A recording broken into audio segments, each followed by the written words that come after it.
Antes de começar o vídeo, eu preciso te lembrar que na descrição ou nos comentários há sempre um link de contato caso queira conversar com a gente. Vamos ao vídeo. Miozyme, nome comercial para alfa-aglicosidade. Esse medicamento tem ou não que ser coberto pelo plano de saúde? E a resposta é positiva, tá? É um medicamento que, apesar dele não ser de custo assim tão alto, você encontra ele hoje, 2023, por preços como de R$ 1.800 a R$ 2.700, ele é um medicamento que, como ele é de uso contínuo ou por um bom espaço de tempo, ele acaba somando um valor muito alto, né? A gente tem aqui um caso, por exemplo, relatado pelo Natijus, em que o custo anual de utilização do medicamento pode chegar a R$ 706 mil. É um valor com o qual o consumidor, obviamente, via de regra, não pode arcar, né? E exatamente por ser um valor tão alto que os planos de saúde, as operadoras de plano de saúde, elas negam esse medicamento, negam o tratamento com o Miozyme, né? Agora, como é indevida essa negativa, é possível, através da judicialização, através de um processo judicial, conseguir a cobertura do tratamento, né? A gente traz para vocês aqui uma decisão do Tribunal de Justiça, a título de ilustração, de exemplo, que mostra, olha, plano de saúde, ação de obrigação de fazer, que é baseada em obrigar o plano de saúde à cobertura do tratamento. Alguém que tem a doença de Pompe entrou com a ação ante uma negativa do plano de saúde, que tinha dito que o medicamento estava fora do rol da ANS, e conseguiu, através de uma decisão judicial, que esse medicamento fosse coberto, tá? Por que isso ocorre? Porque já está posto que o fato de um medicamento não estar previsto no rol da ANS não é motivo para negativa, tá? Durante um certo período teve uma questão lá do Superior Tribunal de Justiça que tomou uma decisão realmente estranha, mas que foi já revertida por uma nova lei de 2022 que previu de maneira muito clara quando é que o medicamento não tem que ser coberto pelo plano de saúde. Quando ele é experimental, né? Ele não tem comprovação científica, ele não é... ele não está no rol de organizações de tecnologia em saúde, como a Conitec, Natijus, etc, nem nacionais nem internacionais. Não é o caso desse medicamento. Logo, se esse medicamento é prescrito pelo médico assistente, ou seja, aquele médico que assiste o beneficiário do plano de saúde, então sim, esse medicamento tem que ser coberto pela operadora. Eu vou explicar com mais detalhes essa parte técnica para você entender direitinho realmente por que é que o plano de saúde tem que cobrir esse medicamento, e aí a gente vai falar um pouco sobre como funciona esse processo para obrigar a operadora judicialmente à cobertura do tratamento, tá? Vamos ali para outro quadro então. Vamos lá então, vamos explicar por que é que o plano de saúde é obrigado a cobrir o tratamento que é indicado pelo médico, tá? A gente vai mostrar por que o plano de saúde deve ser obrigado a custear o tratamento prescrito pelo médico e vamos falar um pouco sobre como funciona esse processo, tá? Então vamos lá, o que ocorre? Existe um órgão do governo que é chamado ANS, tá? É uma agência do governo que vai fazer uma lista de quais são os tratamentos e medicamentos que são devidos aos consumidores, aos beneficiários dos planos de saúde. A gente chama essa lista de rol da ANS. Tá? Só que essa ANS é o seguinte, ela muitas vezes não consegue acompanhar a velocidade da ciência, das descobertas médicas, ela também muitas vezes ela é administrada por pessoas que têm interesses de lobistas, de plano de saúde, etc. Então o rol da ANS, ele nem sempre vai contemplar todos os melhores tratamentos para o caso do consumidor, para o caso do paciente, né?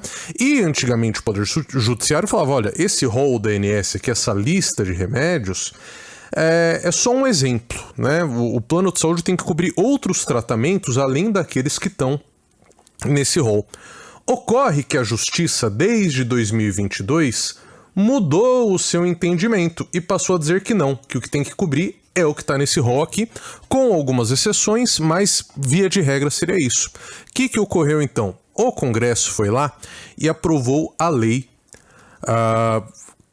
14.454 de 2022, tá? O que é essa lei? Ela é uma lei que vai modificar uma outra lei, que é a Lei dos Planos de Saúde, a Lei 9.656 de 98, tá? A gente chama ela de Lei dos Planos de Saúde, ou LPS. Essa lei vai ter no seu artigo 10, eu gosto de citar quais são os artigos para você poder, inclusive, conferir, né? No artigo 10, você tem uma coisa que é chamada de plano referência. O que é o plano referência? É o mínimo que qualquer plano de saúde tem que oferecer para o consumidor. É o mínimo que qualquer plano de saúde tem que oferecer para o beneficiário. E essa lei 14.000 aqui alterou a lei 9.000 para inserir 2 parágrafos, né? Modificar e inserir, porque no caso é o 12 e o parágrafo 13, né? O que é que esse parágrafo 12 vai dizer? Ele vai dizer que o rol da ANS é exemplificativo. Ou seja, aqueles exames, aqueles medicamentos, tudo aquilo que consta ali do rol da ANS, é só um exemplo do que o plano de saúde tem que cobrir, e não tudo que o plano de saúde tem que cobrir, né? Aí você fala, entendi, quer dizer então que o plano de saúde tem que cobrir absolutamente tudo? Não. Tem aqui o artigo 13, que vai trazer 2 opções. Vamos fazer para baixo para ficar até mais fácil, né?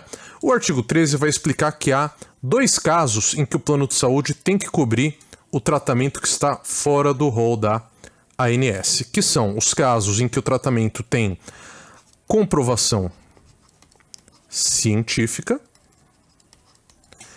e o caso em que o tratamento, medicamento, ou exame, ou seja lá o que for, é aprovado pela Conitec, que é um outro órgão, ou outros órgãos internacionais de tecnologia em saúde, tá? E aqui é importante a gente frisar que a palavra que a própria lei traz é ou, tá? Ou seja, você não precisa que haja comprovação científica e, ao mesmo tempo, seja aprovado por um desses órgãos aqui. A Conitec é um órgão internacional. Basta um dos dois. Mas a verdade é que, assim, essa segunda opção aqui, que é da aprovação da Unitec ou de outros órgãos, ela é meio que... Eu achei besteira pôr na lei, para ser sincero, porque se está aprovado por um desses órgãos, é porque há estudos que comprovam a eficácia científica daquele medicamento ou daquele exame para diagnosticar uma doença ou alguma coisa, né? Então isso aqui é um pouco besteira. Mas, na maioria dos casos, quando o médico ele prescreve um medicamento, nós temos as duas coisas, tá?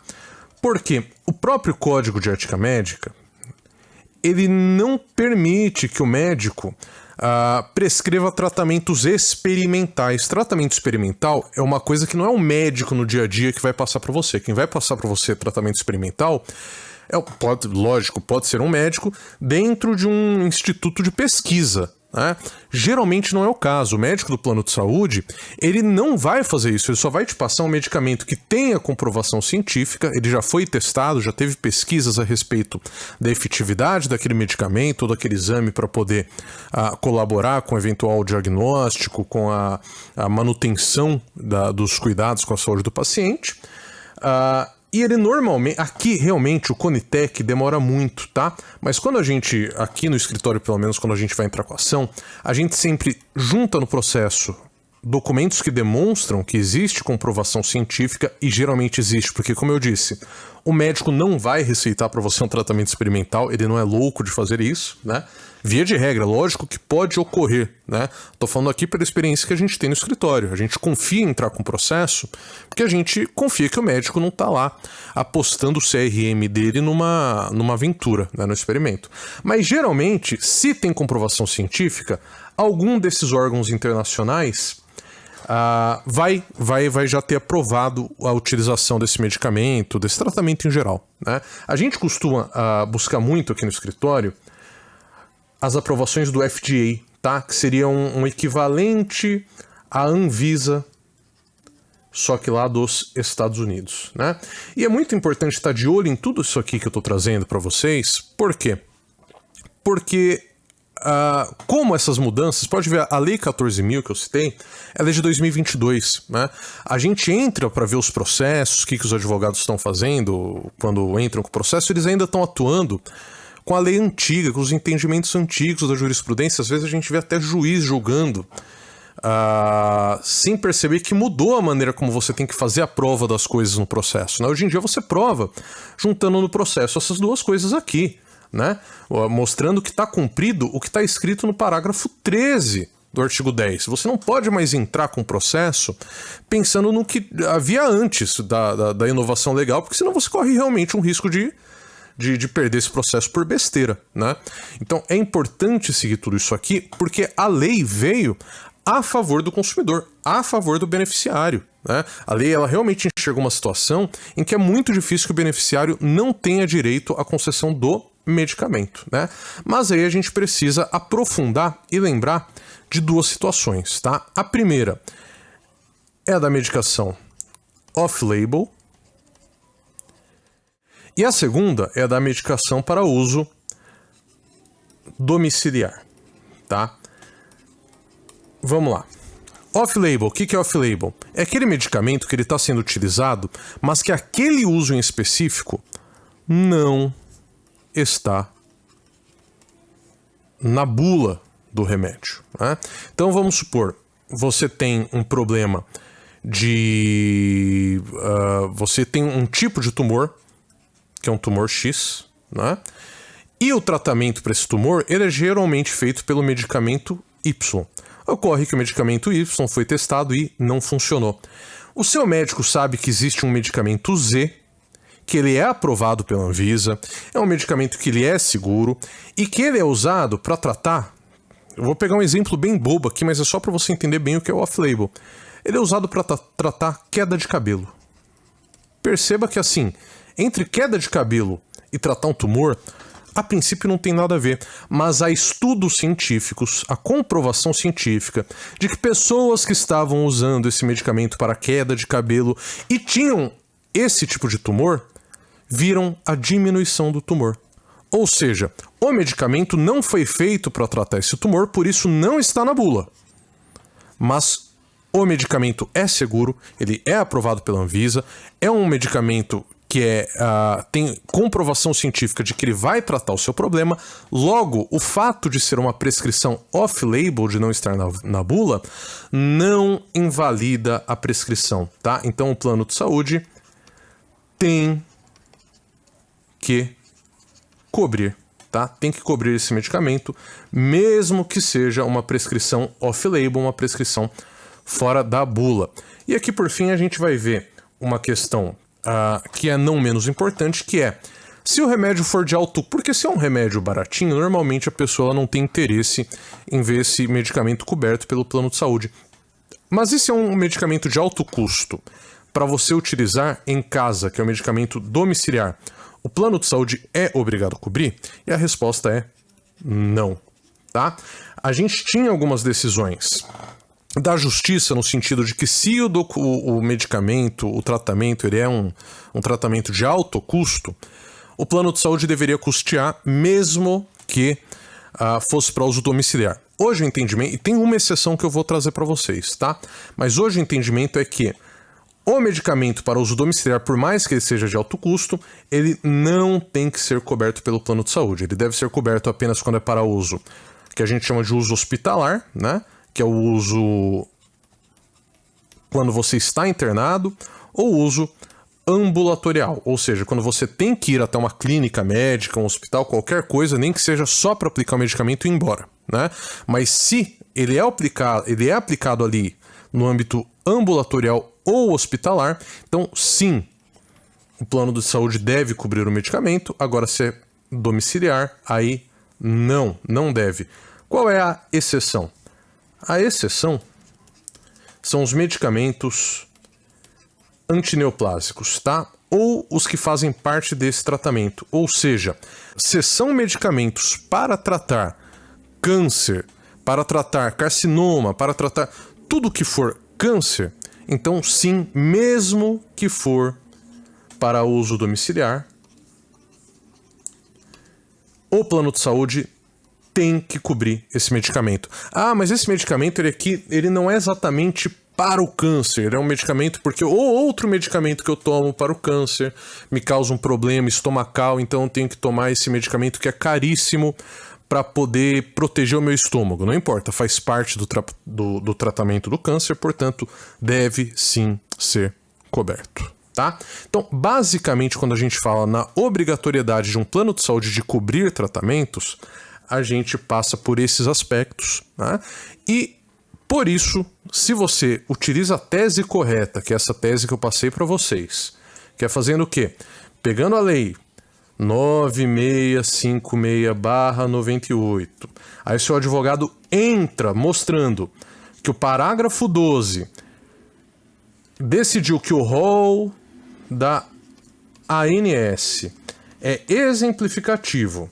E aí ele mostra que, nesse caso, o tratamento, o medicamento, seja lá o que for que foi prescrito pelo médico, está ou comprovado cientificamente, ou já está admitido em órgãos de tecnologia da saúde, como, por exemplo, a Conitec, ou o FDA americano, ou, entre outros, tem a Comunidade Europeia, etc, etc. Mas se o seu advogado vem e traz esses dois pontos aqui e mostra para o juiz, a chance de você conseguir esse tratamento através de um processo judicial é enorme, tá? É muito, muito, muito grande mesmo, né?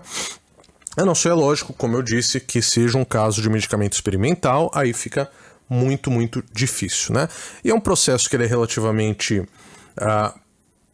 ele é relativamente rápido, porque tem processos que são muito mais demorados, mas todo processo judicial é lento, né? Por isso, quando a gente entra com esse processo, a gente pede aquilo que geralmente o pessoal chama de liminar, né? Que é um nome que não é um nome técnico, o nome direitinho é tutela antecipada de urgência, né?